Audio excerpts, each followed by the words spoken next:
అసలు నిన్న రాత్రి ఇంటికి వచ్చి చెప్పింది ఎవరు? ఇదంతా నిజమా లేకపోతే ఎవరైనా ఆట పట్టిస్తున్నారా?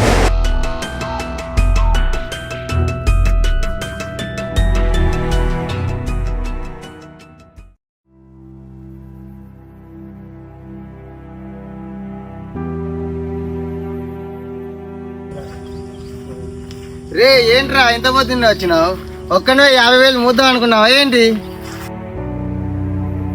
మాకెందుకు చెప్పకుండా వచ్చినావు ఒక్కనే నువ్వు? దోస్తున్నావు అంటే ఇదేనారా? అరే మీరే చెప్పండి, 50,000 రూపాయలంటే ఉనికి నిద్ర పడుతుందారా? అందుకే నా ఇంటికి పోతే ఇంటికాలు లేవు, ఫోన్ చేస్తే ఎత్తుతాం లేవు. వచ్చిన పని అయిందా మరి? ఏడైందిరా, నేను వచ్చినాక నుండి అదే పని చూస్తానా. అసలు ఇడికి రమ్మన్నాడు అన్నేమో, ఆయన లేడు. అసలు ఎందుకు రమ్మన్నాడు, అసలు ఏమున్నదో ఏమో నాకేం అర్థం కావట్లేదు. అన్నస్తాను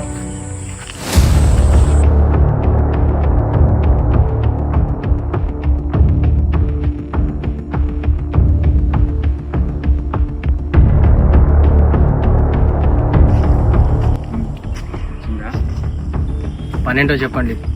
ముందు ఒక మాట చెప్పండి, మీ 5గురిలో ఒకరి కోసం ఒకరు నిలబడతారా? నిలబడతాం, కానీ డబ్బు కోసం కాదు, స్నేహం కోసం.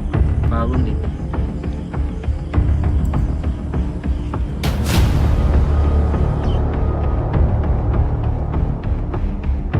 ఇందులో ఒకరి పేరుంది. ఆ పేరున్న వ్యక్తి మిగతా 4గురికి తెలియకుండా సాయంత్రం వరకు నాతో ఒంటరిగా రావాలి. ఎందుకు? అదే ఛాలెంజ్. ఆలోచించుకొని చెప్పండి.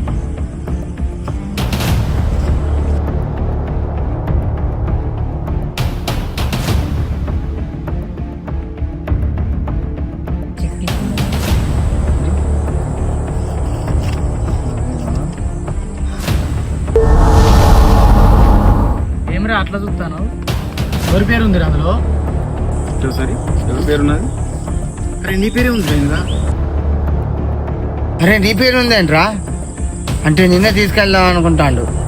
అరే అన్నకు కావాల్సింది ఏంటిరా ఇంతకు?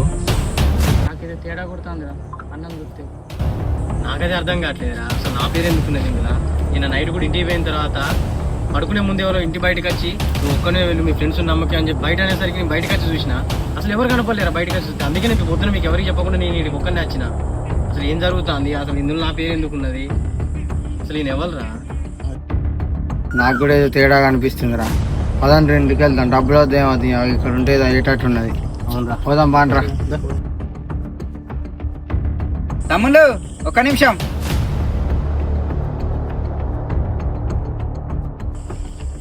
ఏంటిదన్నా? మీరు పరీక్షలో పాస్ అయ్యారు. పరీక్ష? ఏం పరీక్ష అన్న అసలు? ఈ ఫ్రెండ్షిప్ ని డబ్బుల కోసం వదిలేస్తారా లేదా కలిసి ఉంటారా అని చూడాలనుకున్నా. అంటే 50,000 అబద్ధం. అబద్ధమా?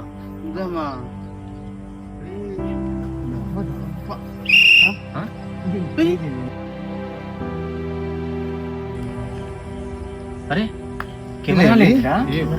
అంతే.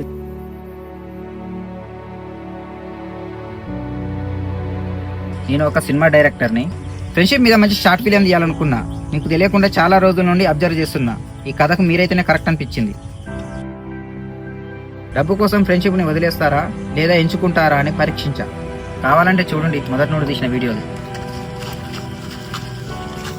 అరే ఇజూర్రా,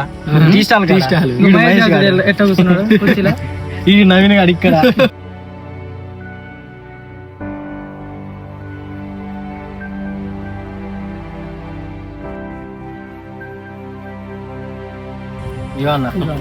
థ్యాంక్స్ అన్న.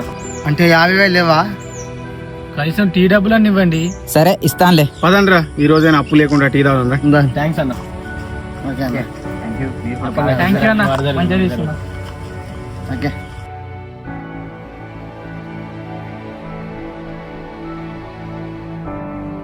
జీవితంలో డబ్బు వస్తుంది పోతుంది, కష్టాలు వస్తాయి పోతాయి, కానీ మన కష్టంలో మనతో నిలబడే నిజమైన స్నేహితుడు మాత్రం అంత ఈజీగా దొరకడు. ఈ కథలో 50,000 రూపాయల కోసం స్నేహాన్ని పరీక్షించారు, కానీ చివరికి తెలిసింది ఒక్కటే: డబ్బు కోసం స్నేహితుడిని వదిలేస్తే డబ్బు దొరుకుతుంది కానీ స్నేహితుడు దొరకడు. అందుకే ఎంత కష్టం వచ్చినా ఎంత డబ్బు ఎదురొచ్చినా మనతో మొదటి అడుగు వేసిన స్నేహితుడి చేయి చివరి అడుగు వరకు వదలకపోవడమే నిజమైన స్నేహం. మరి మీ జీవితంలో కూడా ఇలాంటి ఒక నిజమైన ఫ్రెండ్ ఉంటే వాళ్ళను చిన్న చిన్న విషయాల కోసం దూరం చేసుకోకండి. వాళ్ళ విలువ వాళ్ళు దూరమైన తర్వాత కాదు, మీ పక్కన ఉన్నప్పుడే తెలుసుకోండి. ఎందుకంటే డబ్బు మళ్ళీ సంపాదించుకోవచ్చు, కానీ నిజమైన స్నేహితుడిని మళ్ళీ సంపాదించుకోవడం అంత ఈజీ కాదు.